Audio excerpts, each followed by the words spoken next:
huge concern across the country at what has happened in terms of this coronation, some actually branding Andy Burnham's rise as Prime Minister without a vote, without any real scrutiny, as a coup. And there is some evidence already, by the way, that all is not well, that already you're starting to see Labour fall apart. Now, before I get to all that, let me just highlight this quickly because I've not discussed this yet. And it really does show you the uni party in action, that you saw these peerages given out. So Sir Sadiq Khan is going to be made a peer in the House of Lords. There were 16 for Labour, 5 new peerages for the Liberal Democrats for some reason, and 3 for the Conservatives, including, again, uni-party alert here, a former Rishi Sunak economic advisor entering the Lords as a Liberal Democrat. You really couldn't make it up, could you?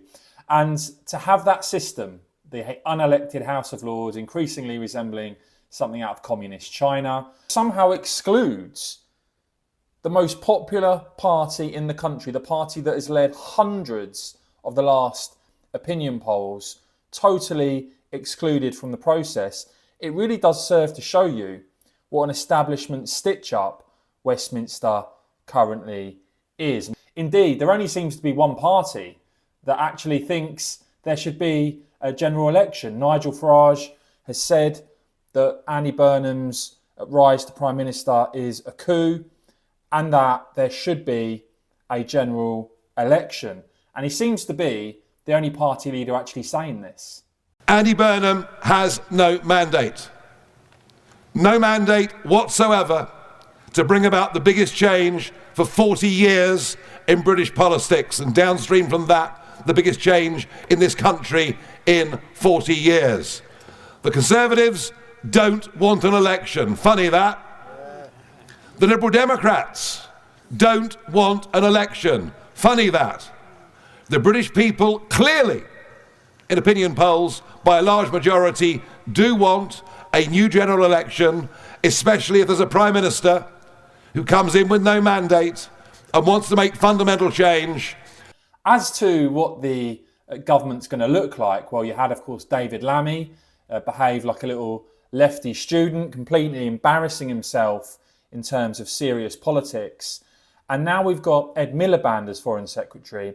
I mean, that's going to go well, isn't it, given some of his ridiculous outbursts on Trump.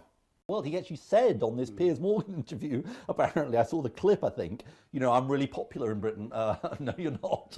And I think it's very important that people, you know, show, you know, and what is objectionable about him? His racism, his misogyny, his incredibly peculiar relationship with Russia. And the truth. And the truth, most of all the truth. And, you know, who he is as a person. I mean, there's a line.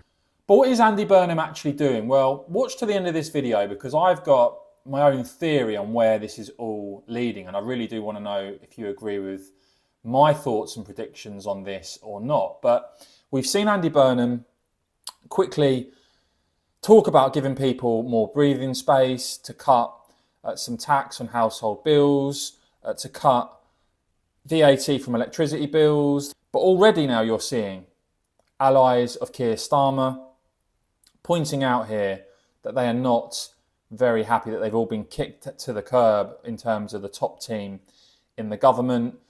And already now you're seeing Burnham's first pledge in terms of that tax cut. Well, Darren Jones, Starmer ally, he's actually disputing how that tax cut will be funded, saying that the digital ID scheme that's being cited was in fact unfunded. So you can see Darren Jones there saying the government will have to set out how it will pay for its new policies at the budget. Burnham also pushing out another new policy, it seems, very quickly, that they're going to try and slash business rates for the hospitality sector. In fact, that they could be slashed by 20%. And again, it will be interesting to see how they actually plan to fund any of this. So where do I think this is all leading? Thank you so much, colleagues, and congratulations first. Those of you who've taken new positions, thank you for stepping up to serve, and for those reappointed to your roles, please take that as a major vote of confidence in you. And we feel like a good team. That's certainly how I feel today. A good team that reflects the party, the country, all backgrounds. You know, I think we're going to work really well together. So thank you, everybody. We've got 2 items on the agenda today. The mission, the purpose of this government, and standards. And the 2 are linked, because we will only deliver for people and make hope feel real for people if we are pulling ourselves together in the same direction, and we have a really positive working relationship, a sense of one team. And I've been speaking to the Cabinet Secretary as well, and we both agree that we also want to set the tone at the top in relation to our relationship with our colleagues in the civil service, in your departments, getting that working relationship right, and also making that feel like it's a one-team approach, everybody pulling in the same direction, respecting each other, because then we'll deliver more for the people we're here to serve and here to help. Life's hard out there, isn't it, at the moment? You heard me talk about the doorstep in Makerfield.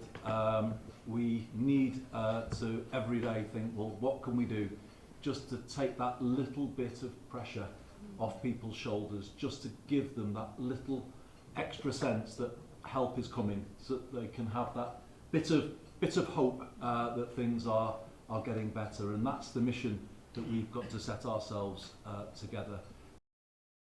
Well, Andy Burnham seems to be trying to front load a lot of announcements that he hopes will be popular and give Labour a poll boost. He's talked, of course, about a 10-year plan. I put it to you, at the Labour conference in September, that 10-year plan will be set out effectively as Labour's next manifesto. Burnham will be hoping that Labour by then are riding high in the polls. And by calling an election then, he can do that before the next budget, which I think is scheduled for October, November time. So that's my theory on where this is all headed. But very clear that already all is not well in Labour. Please do let me know your thoughts though on that in the comments below. Please do whack this video a quick thumbs up, and of course, as ever, cheers for watching. You cannot make the biggest change in British politics in 40 years without a mandate from the British people, and it will be only decent, right and proper to call a general election on that issue, and to do it now.